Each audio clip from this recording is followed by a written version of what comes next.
Rejection road map సిరీస్లో ఈరోజు support and resistance గురించి డెప్త్గా తెలుసుకుందాం. సపోర్ట్ అండ్ రెసిస్టెన్స్ అంటే ఏమిటి? ఏదైనా ఒక స్టాక్ ఆర్ ఇండెక్స్లో వాటిని ఎలా డ్రా చేయాలి? ఏదైనా ఒక స్టాక్ ఆర్ ఇండెక్స్ చార్ట్లో ప్రైస్ ఇలా కింద నుండి పైకి వెళ్తుందో దానినే మనం సపోర్ట్ ఏరియా అంటాం. అండ్ ఇలా పైనుండి కిందకి వెళ్తుంటే ఎక్కడైతే ప్రైస్ రివర్స్ తీసుకొని కిందకి వస్తుందో దానిని రెసిస్టెన్స్ అంటారు. సపోర్ట్ అండ్ రెసిస్టెన్స్ డ్రా చేయడానికి మెయిన్గా 2 లెవెల్స్ ఉంటాయి. ఒకటి actual level and 2 psychological level.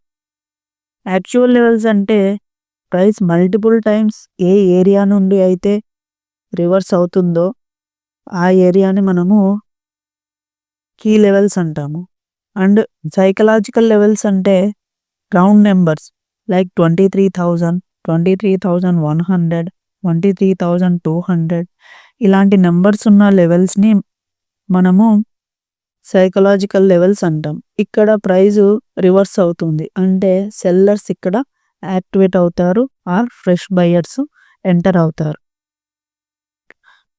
ఒక బిగినర్ ట్రేడర్ చార్ట్ మీద ఇలా మల్టిపుల్ లైన్స్ డ్రా చేసి ఏది స్ట్రాంగ్ సపోర్ట్, ఏది స్ట్రాంగ్ రెసిస్టెన్స్, ఎక్కడ ఎంట్రీ తీసుకోవాలి, ఎక్కడ ఎగ్జిట్ అవ్వాలి, ఎస్ఎల్ ఎక్కడ పెట్టాలి తెలియక కన్ఫ్యూజ్ అవుతూ ఉంటారు. పదండి వీటి గురించి ఇన్డెప్త్గా నేర్చుకున్నాం. ఏదైనా స్టాక్ ఆర్ ఇండెక్స్ చార్ట్ మీద చాలామంది ఇలా సింగిల్ లైన్స్ ఆర్ ఒక హారిజాంటల్ లైన్ని డ్రా చేస్తారు. అలా చేయడం వల్ల నెక్స్ట్ టైం ప్రైస్ ఆ లెవెల్కి వచ్చి మీరు డ్రా చేసిన సింగిల్ లైన్ని టచ్ అవ్వకుండా మళ్ళీ రివర్స్ అయిపోతుంది. టచ్ అవ్వకుండా ఇలా పైకి వెళ్ళిపోతుంది. అప్పుడు మనం ఎంట్రీ తీసుకోవాలా వద్దా అని ఆలోచించేలోపు అది మన టార్గెట్ని అయితే హిట్ చేస్తుంది. సో ఇలా సింగిల్ లైన్స్ కాకుండా ఒక జోన్స్లా డ్రా చేసుకోవాలి. ఇలా డ్రా చేయాలో చూద్దాం పదండి. ఇలా జోన్స్లా డ్రా చేయడం వల్ల ప్రైస్ ఆ జోన్స్ దగ్గరికి వచ్చి మళ్ళీ సేమ్ మంచి సపోర్ట్ ప్యాటర్న్స్ కానీ రెసిస్టెన్స్ దగ్గర బేరిష్ ప్యాటర్న్స్ కానీ ఫామ్ చేస్తుంది. సో అలాంటప్పుడు మనము కన్ఫర్మేషన్గా ఎంట్రీస్ ప్లాన్ చేయొచ్చు. ఇది నిఫ్టీ 50 21st ఫిబ్ నుండి 1st మార్చ్ వరకు ఉన్న 15 మినిట్స్ టైం ఫ్రేమ్. ఇక్కడ ప్రైసు ఎక్కడి నుండి షార్ప్గా ఫాల్ అయిందో దాని ముందు ఉన్న గ్రీన్ ఆర్ దాని ముందు ఉన్న ఆపోజిట్ కలర్ క్యాండిల్నే మనము ఒక రెసిస్టెన్స్ జోన్లా డ్రా చేస్తాం. మల్టిపుల్ టైమ్స్ ఇక్కడ రిజెక్ట్ అయ్యి ప్రైస్ రివర్స్ అవుతుంది కాబట్టి ఇది ఒక స్ట్రాంగ్ రెసిస్టెన్స్ అవుతుంది. సేమ్ ప్రైస్ ఇక్కడ నుండి అయితే షార్ప్గా అప్ సైడ్కి వెళ్ళిందో దాని ముందు ఉన్న రెడ్ ఆర్ ఆపోజిట్ క్యాండిల్ని బేస్ చేసుకొని మనము ఒక సపోర్ట్ జోన్ని డ్రా చేస్తాము. మల్టిపుల్ టైమ్స్ ప్రైస్ ఈ సపోర్ట్ దగ్గరే రివర్స్ అయింది కాబట్టి ఇది స్ట్రాంగ్ సపోర్ట్ జోన్ అని చెప్పవచ్చు. అలాంటి మూవ్స్ ఉన్నప్పుడు ప్రైస్ మధ్యలో రివర్స్ అవ్వడానికి ఆర్ కన్సాలిడేట్ అవ్వడానికి చూస్తుంది అనమాట. సో అలాంటి క్యాండిల్స్ ఏవైతే ఉన్నాయో వాటిని మనము పార్షియల్ సపోర్ట్గా కానీ వీక్ సపోర్ట్ ఆర్ రెసిస్టెన్స్గా or internal support or internal రెసిస్టెన్స్గా డ్రా చేసుకుంటాము. ఇప్పుడు చూడడానికి చార్ట్ కొద్దిగా నీట్గా అండ్ క్లియర్గా కనబడుతుంది. సో ఇప్పుడు మనము ట్రేడ్స్ని ఎలా ఎంట్రీ ఇవ్వాలి అనేది చూద్దాము. ఇంట్రాడేలో ట్రేడ్ చేసే వాళ్ళు 15 మినిట్స్ టైం ఫ్రేమ్లో ఇలా లెవెల్స్ని డ్రా చేసుకొని 5 మినిట్స్ టైం ఫ్రేమ్లో ఆర్ 3 మినిట్స్ టైం ఫ్రేమ్లో ఎంట్రీని ప్లాన్ చేయాలి.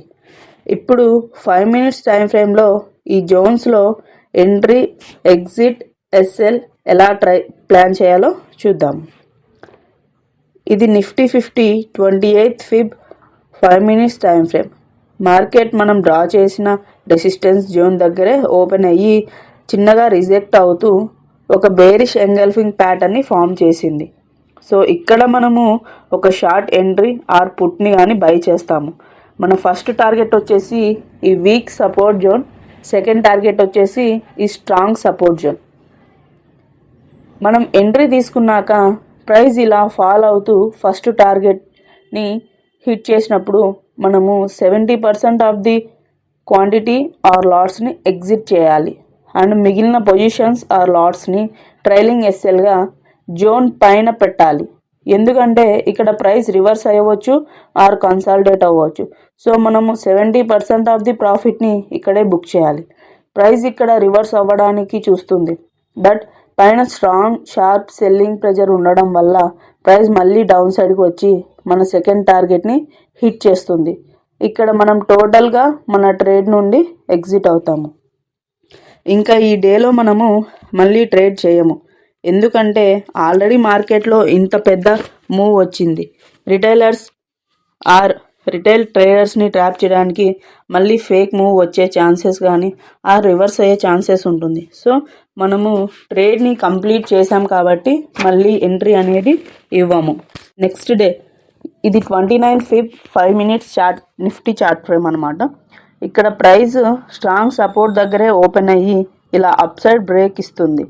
సో ఇక్కడ మనము ఈ అప్ సైడ్ మూమెంట్ చూసి లాంగ్ ఎంట్రీకి ప్లాన్ చేస్తామని అనుకుంటాం, బట్ ఇక్కడ ఒక రెసిస్టెన్స్ జోన్ దగ్గరలోనే ఉంది.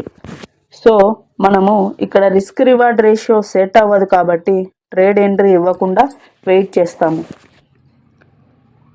చూసారా, ఈ డే అంతా ఈ జోన్ దగ్గరే కన్సాలిడేట్ అవుతూ ఉంది. సో ట్రేడ్ తీసుకున్నప్పుడు ప్రాపర్ జోన్స్లో తీసుకోవాలి, రిస్క్ రివార్డ్ మ్యాచ్ అవ్వాలి, కన్ఫర్మేషన్ ఎంట్రీస్ ఉండాలి, entry proper price action patterns or indecision candles అలా రావాలి అన్నమాట. మీరు కూడా ఇలానే ఒక స్టాక్ ఆర్ ఇండెక్స్ చార్ట్స్ మీద జోన్స్ని డ్రా చేయండి, ఎంట్రీస్ని ప్రాపర్గా ప్లాన్ చేయండి. ట్రేడింగ్లో ఇండికేటర్ బేస్ స్ట్రాటజీ అయినా ప్రైజ్ యాక్షన్ బేస్ స్ట్రాటజీ అయినా బ్యాక్ టెస్ట్ అనేది చాలా ఇంపార్టెంట్.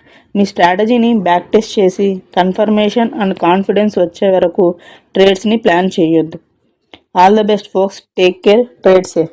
కంటెంట్ నచ్చితే వీడియోని లైక్ చేసి మీ ట్రేడర్ ఫ్రెండ్స్కి షేర్ చేయండి అండ్ మన ఛానల్ని సబ్స్క్రైబ్ చేసి బెల్ ఐకాన్ని క్లిక్ చేయండి.